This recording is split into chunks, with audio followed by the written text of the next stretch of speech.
really need to make a video. And I'm going to be making a video for the next 13 days. Just looking back at the Mayan calendar. It is currently about 3 o'clock in the morning. So, yesterday was the day of the Red Magnetic Dragon, for the first day of the wave spell of the Red Dragon on the Mayan calendar. And I don't know the Mayan calendar as much as I really want to, but having been observing this for the last few years, it really caught my attention that on the Tzolk'in part of the calendar, it was represented by the number 1. That's something I really cannot consciously remember ever seeing on this thing. There's a lot of combinations, and a lot of stuff has been manifesting. In the group that I'm in, someone had mentioned that there's pretty much a TV show based on me, and a lot of the stuff that happened in my life is literally on that show, and it's very conflicting. It's nice to know that there's an outlet, something to reference, but at the same time I feel invaded and violated. But another really strange peculiarity, people that have been very close to me in my past that deviated from my life because of the spiritual path that I've taken, they're manifesting back into my life. 3 of my former best friends, 3 of the people that really were the closest to me, all in the same night messaged me, and I've not really been talking to them for a while. And another interesting thing, shout out to you, Fanuel. I would say the person that I'm most spiritually strongest connected to, Fanuel, and this person, we'll just reference him as Priest for his privacy, they have the same name by chance, and they both happen to have their thing, and the things are going consistently with everything that's in motion.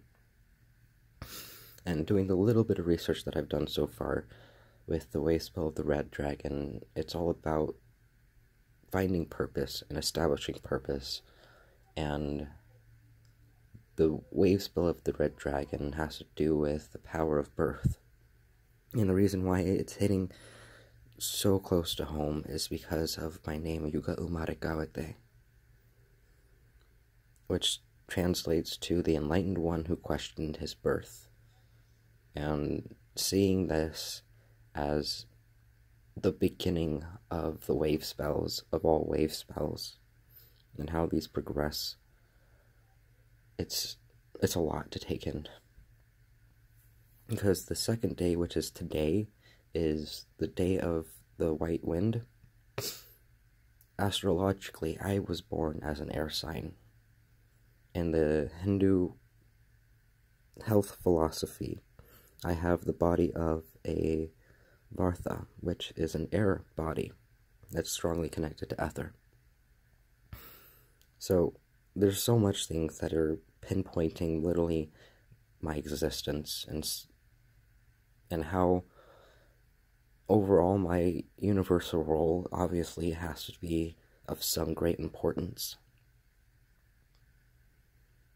I'm trying to understand what exactly is going on at this moment, and honestly, I feel really lost and confused. I haven't felt this way in 5 years when this whole thing started.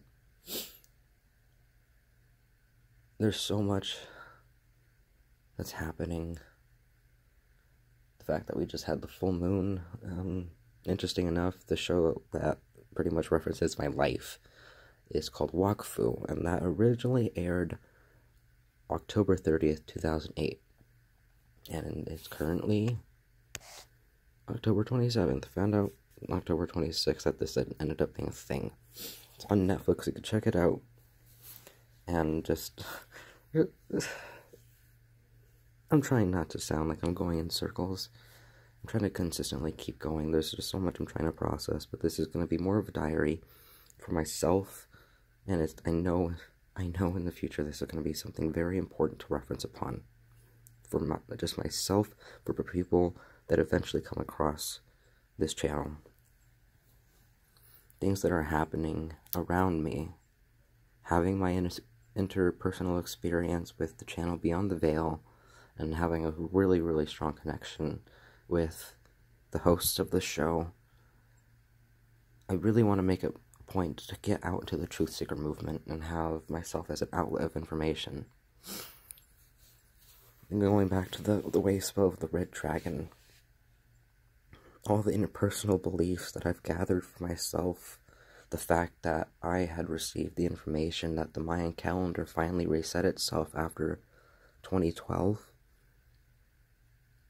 just a few months ago on August 11th, there really is no information that I have been able to find that can validate that.